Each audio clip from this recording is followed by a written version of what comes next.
Zohran Mamdani has officially been elected the next mayor of New York City, running on a platform centered around sweeping changes to housing, public services, and the broader economic structure of the city. He frames housing as a human right and frequently cites landlord power, speculative investment, and real estate profit motives as drivers of the housing crisis, which is why the platform includes measures like rent freezes, expanding tenant protections, large-scale public housing development, and new publicly funded services. But as someone who's directly involved in the housing market, developing and renovating buildings, and working with lenders, contractors, and tenants every day, I know how fragile the economics behind housing really are. And that's why I'm not convinced these proposals will deliver the outcomes Zohran promises. In today's video, we're not just examining Zohran's policies on the housing market, we're looking at the practical impact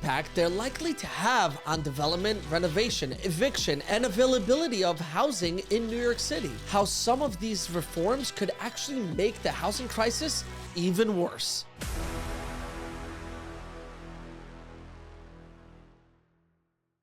Right now, New York City's housing market remains as one of the tightest in the nation. Throughout 2025, Manhattan's rental vacancy rate stayed consistently below 2%. At the same time, across the 5 boroughs, rent growth has outpaced wage growth, leaving a large share of New Yorkers rent-burdened, paying more than the average of 30%, now at 55% of their income towards housing. And because so few apartments become available at any given time, the units that hit the market are often leased quickly and at premium prices. And it's not like the city isn't trying to add more housing. New York this year has seen a noticeable rise in office to residential conversions, with major projects like 25 Water Street, the former Pfizer headquarters, and 5 Times Square collectively adding thousands of new units. Policymakers have pushed tax incentives and zoning changes to encourage this type of redevelopment, and new multifamily buildings continue to come online across the boroughs. But here's where things get interesting. Even with new units being built and old offices being converted, New York housing shortage hasn't actually improved.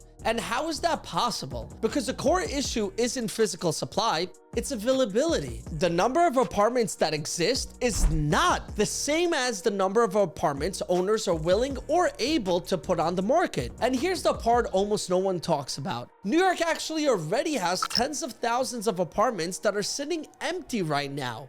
What? Not rented, not listed, not available to anyone. These are what we call in the industry ghost apartments. And they completely changed the way we need to think about the housing crisis. So let's start with the basic question. What exactly are ghost apartments? And why does New York have so many of them when demand for housing has never been higher? To really understand that, we need to look at what happened the last time the city drastically tightened its rent laws. The Housing Stability and Tenant Protection Act of 2019. When the state passed this act, it was championed as a major victory for everyday tenants. It tightened eviction rules, eliminated vacancy decontrol, and sharply limited how much landlords could raise rents, even after a tenant moved out or when the unit required substantial repairs. On paper, the goal was straightforward: make housing more stable, predictable, and affordable for thousands of New Yorkers. But in practice, it removed many of the financial tools owners relied to pay for their large renovations,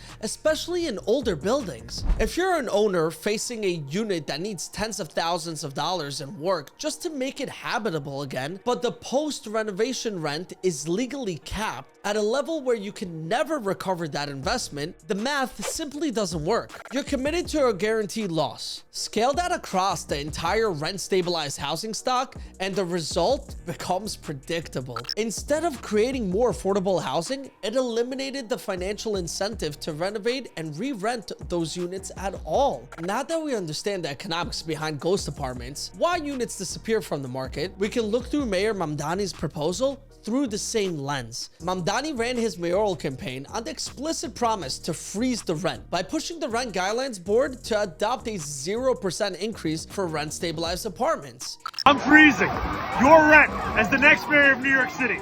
He framed this as a core affordability measure and has said he intends to appoint and support RGB members who will vote to keep rent-stabilized rents flat throughout his term. More than 2 million New Yorkers live in rent-stabilized units, and their rents are set by the Rent Guidelines Board.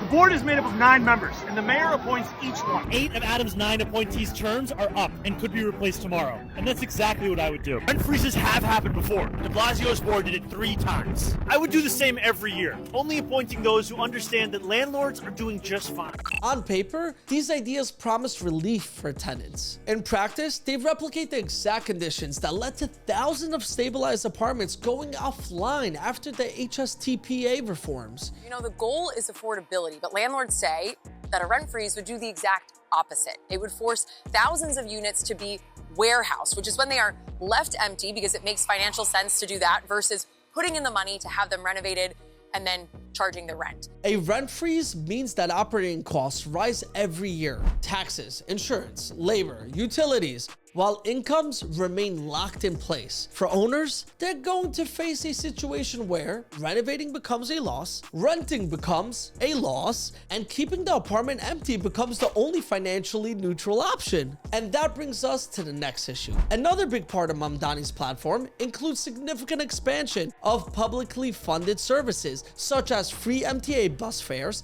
and new city-backed grocery stores. Mamdani says as mayor, he'd make buses free. Riders could skip the lines, use all the doors to board quickly, and finally get moving.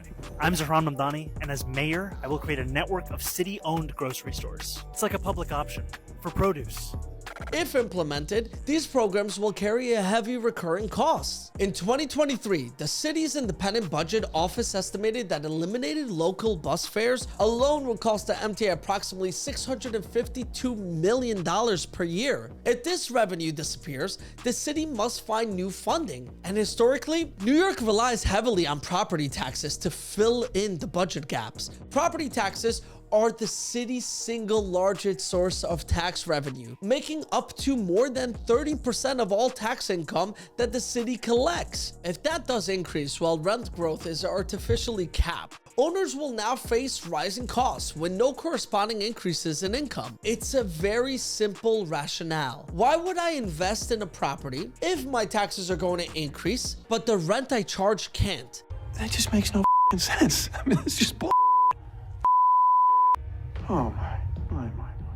And if that weren't enough, another core theme in Mamdani's platform is a deeply anti-profit ideology. The idea that the large profits, high income earners, and real estate investors are part of the problem rather than part of the solution. We went on your website and realized there's a policy proposal that says your plan, and I'm going to quote it for folks, is to shift the tax burden from overtaxed homeowners in the outer boroughs to more expensive homes in richer and whiter neighborhoods. Explain why you are bringing race into your tax proposal.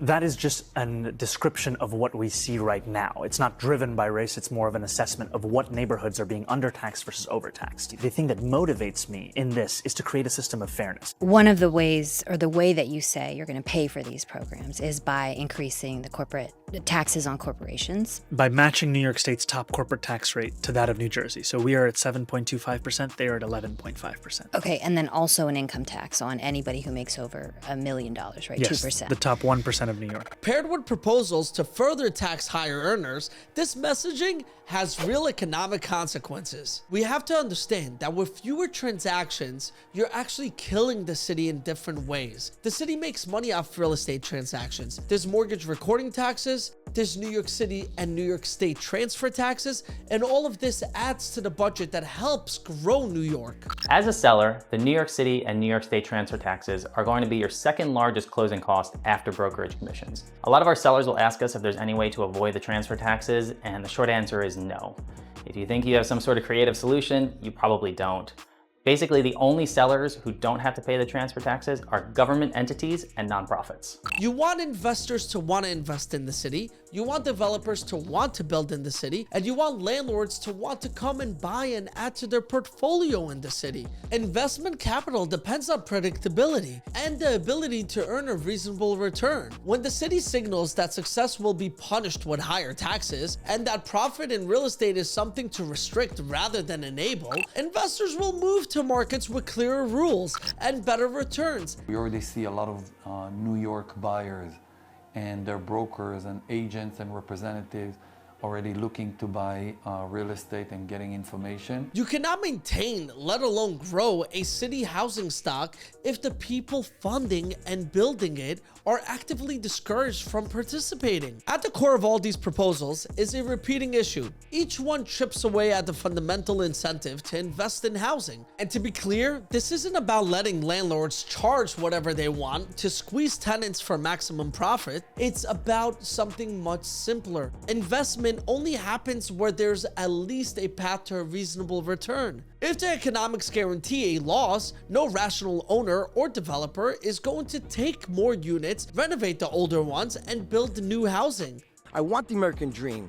I want to make this a business work, right? Even the small little entrepreneur, the mom and pop. What have we done? We've destroyed that dream. Without the financial oxygen that makes investment possible, availability collapses. And when availability collapses, the crisis doesn't get better, it deepens. Truth is, New York City's housing crisis isn't just about greedy landlords or corporate developers holding the city hostage. It's also about the result of a system where the financial and legal realities of providing housing clash with policies designed to regulate it. There's a big difference between what a policy intends to do and what it actually does. We've already seen what happens when the policy narrows the margins for operating a building. After the HSTPA passed, thousands of stabilized units vanished from the rental market, not because they weren't needed, but because bringing them back online no longer made financial sense. Mamdani's platform doesn't exist in a vacuum. It lands on top of a housing system that's already strained by rising costs, tighter regulations, and increased risk. New York doesn't just need more units, it needs more available units. Units people can actually rent. Units owners can afford to maintain, and units lenders are willing to finance. If New York wants a real, sustainable path forward, it can't be a system where tenants win